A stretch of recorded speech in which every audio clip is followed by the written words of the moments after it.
जिन्होंने इनकी तुलना करी थी नायक पिक्चर के अनिल कपूर से, कि नायक पिक्चर का अनिल कपूर और दिल्ली का सीएम केजरीवाल एक है। लेकिन आज दिल्ली की जनता देख रही है ये अमरीश पुरी के भी बाप है।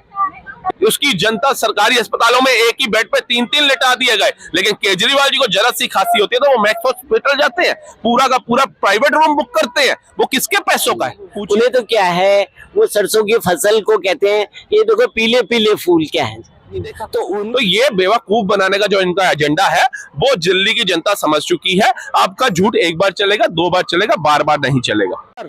आज मैं दिल्ली में हूँ और मैं जानना चाहता हूँ, अब देखिए महाराष्ट्र का चुनाव, झारखंड का चुनाव, चारों तरफ चुनाव खत्म हो गए, अब दिल्ली की बारी है। दिल्ली में माहौल गर्म हो चुका है। केजरीवाल से लेकर भारतीय जनता पार्टी जगह जगह अब अपने रोड शो के माध्यम से और विभिन्न मुद्दों के माध्यम से चारों तरफ निकल रही। केजरीवाल बहुत हमला कर रहे हैं कि दिल्ली में बहुत वो है, माहौल खराब है, समझ रहे हैं ना, मैंने हाँ सुरक्षा की भावना है। इस पे क्या कहेंगे कि दिल्ली का कितनी असुरक्षित है दिल्ली? देखिए दिल्ली जितनी भी सुरक्षित है ना, हमें ये तो पता है कि आपकी तरह जो भजनपुरा में आपका जो निगम पार्षद था ना, उसकी तरह पेट्रोल बम लेकर के नहीं बैठ रहे थे अदर्स लोग, और जब पकड़े जाते हैं तो उनको संरक्षण आप देते हो। ऑक्सीजन की धांधली नहीं कर रहे थे, ये सब आप ही के नेता थे। और दिल्ली को आज सुरक्षित जो किया जाता है वो आप ही के नेता द्वारा किया जाता है और किसी के समुदाय के द्वारा नहीं किया जाता। दिल्ली सुरक्षित है और आजाद है, तभी रात को चाहे आप 2 बजे यहाँ पर घूमिए, चाहे सुबह 6 बजे घूमिए, कोई आपत्ति नहीं है, अपना पूरा घूम ऐश और आराम से चलिए। लेकिन केजरीवाल जी की जो विचारधारा है वो कहते हैं कि मैंने काम किया है तो मुझे वोट देना, वरना मत देना। और जब लोकसभा चुनाव थे तब उन्होंने कहा था कि जेल का जवाब वोट से, तो जनता ने जब जेल का जवाब वोट से दिया ना, वो कहीं ना कहीं उन्हें गवारा नहीं गुजरा।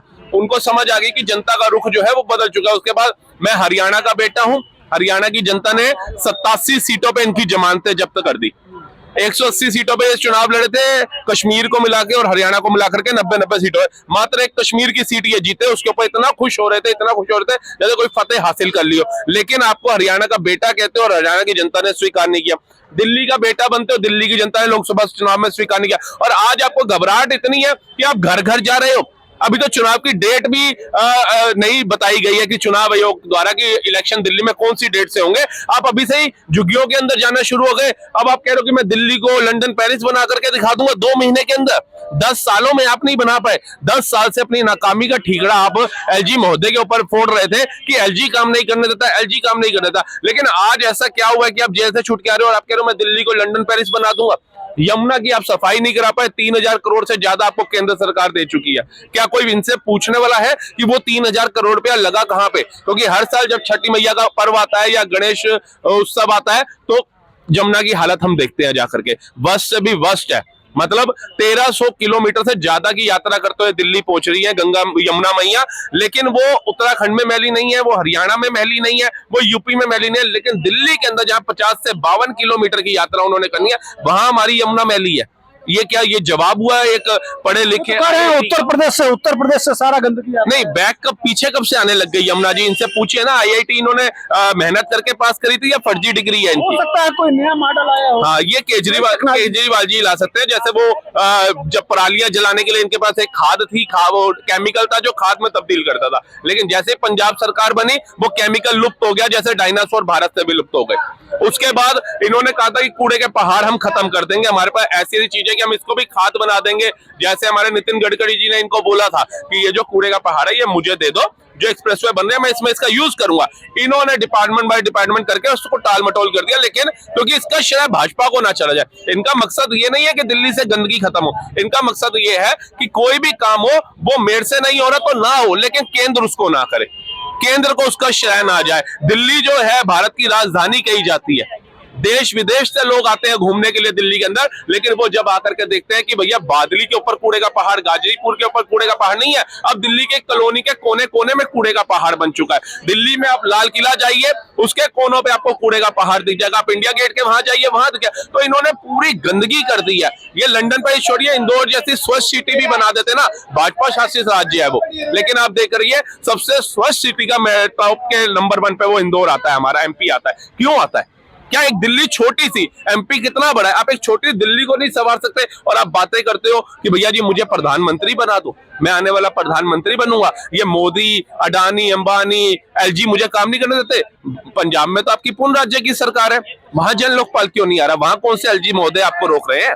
मतलब झूठ की एक गरिमा होती है। कहते हैं आटे में नमक चल जाता है, लेकिन नमक में आटा नहीं चलता। ये नमक में आटा मिला रहे हैं, इसलिए जनता की आंखें खुल गई है। यही भारत दिल्ली की जनता थी जिन्होंने इनकी तुलना करी थी नायक पिक्चर के अनिल कपूर से, कि नायक पिक्चर का अनिल कपूर और दिल्ली का सीएम केजरीवाल एक है। लेकिन आज दिल्ली की जनता देख रही है ये अमरीश पुरी के भी बाप है। इतना घोटाला, इतना घपला, इतनी झूठ तो अमरीश पुरी ने पूरी पिक्चर में नहीं बोला था जितना मात्र इन्होंने 10 साल के अंदर बोल दिया।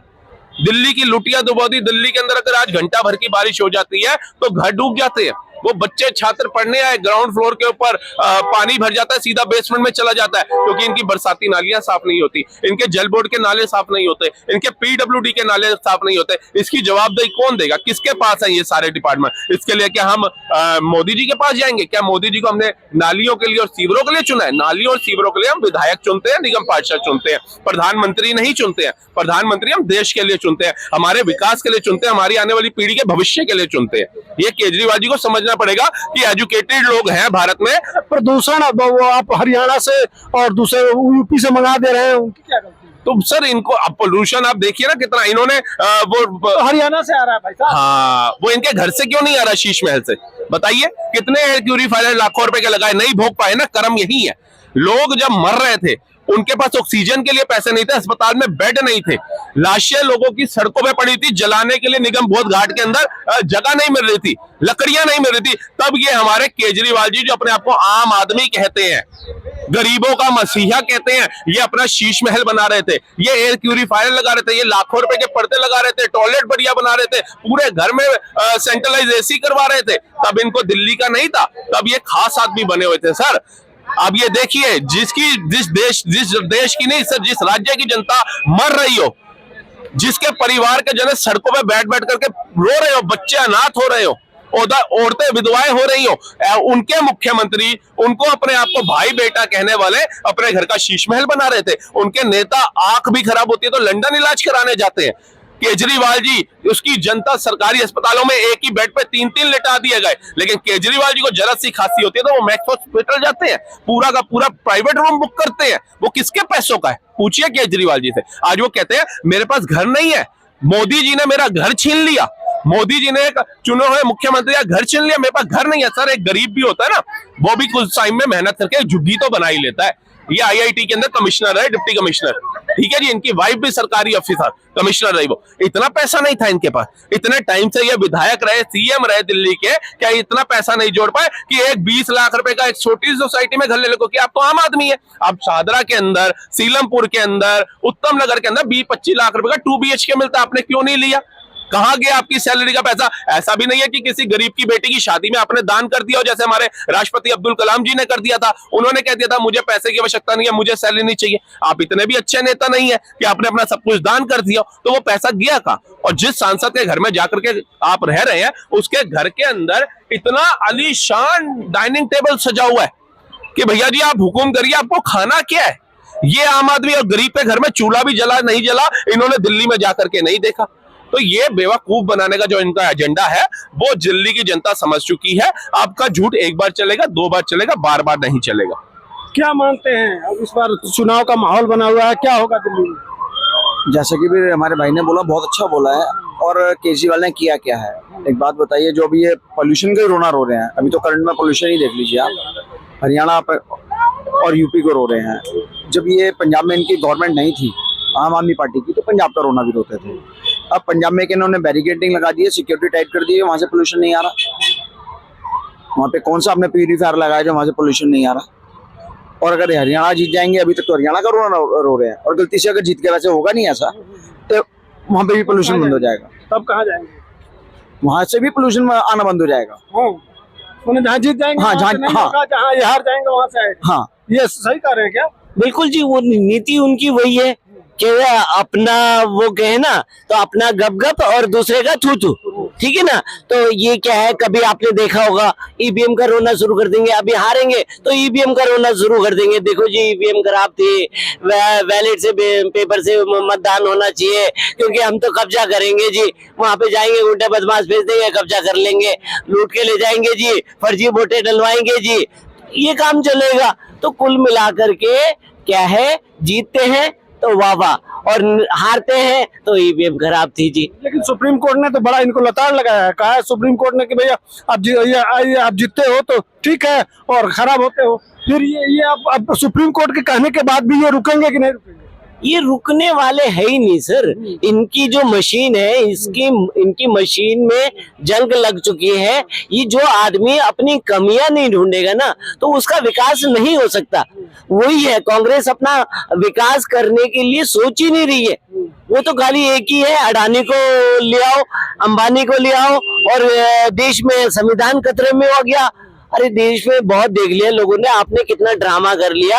आप किताबें मतलब डायरी ले लेते, एक लाइन ला रही है और उसे एबीसी पता नहीं। राहुल गांधी से कभी आप पूछना कि देखिए संविधान में पेज कितने, वो तो सादा संविधान लेकर, हाँ तो वही तो ना, वो एक डायरी ले लेते लाल सी और उठा के पता नहीं अंदर क्या है, वो किसी को नहीं पता, बस खाली वो डायरी उठा लेते हैं, देखो जी हम संविधान। अनुराग ठाकुर ने पूछा तो था कि ये तो बताओ कि संविधान में पन्ने कितने हैं, तो पूरे कांग्रेसियों में कोई नहीं बता पाया। वो नहीं बता पाएंगे, उन्हें तो क्या है, वो सरसों की फसल को कहते हैं ये देखो पीले पीले फूल क्या है, तो उनकी जो मानसिकता है, उन्हें देश के बारे में कुछ नहीं पता, खाली। तो आखिर कांग्रेस क्यों उनको जबरदस्ती नेता बनाना चाहती? कांग्रेस ही चाहती है ना, वो परिवारवाद को चलाना चाहती है ना, और ये परिवार की आखिरी सूरवीर है। अब इनको तो किसी तरह से बैठाए दे ना गद्दी पे, चाहे कांग्रेस डूब जाए, पर इनको एक बार गद्दी पे तो बैठाना ही है। और जब एक कम 90 हार चुके हैं, मैंने 89 बार हार चुके हैं, क्या राहुल गांधी शतक लगाएंगे हार का? शतक तो लगा दिए ना सर उन्होंने, अभी हिंदुओं को गालियां दे दी ना, और हिंदुओं ने अपनी गाली का नतीजा दे दिया। हरियाणा में लगे थे ना, जीत रहे योगेंद्र यादव ने तो हवा भर दी थी, पूरा पंप मार दिया था। कहाँ गया योगेंद्र यादव, कहाँ गए वो किसान जो आते थे, कहाँ गई वो अग्निवीर योजना, सब फ्लॉप हो गई, फ्लॉप शो बन गया। तो कुल मिलाकर के देखो, अब जनता जागरूक हो गई है, जनता जानती है कौन देश हित के लिए काम कर रहा है और कौन देश अहित के लिए काम कर रहा है। चलिए।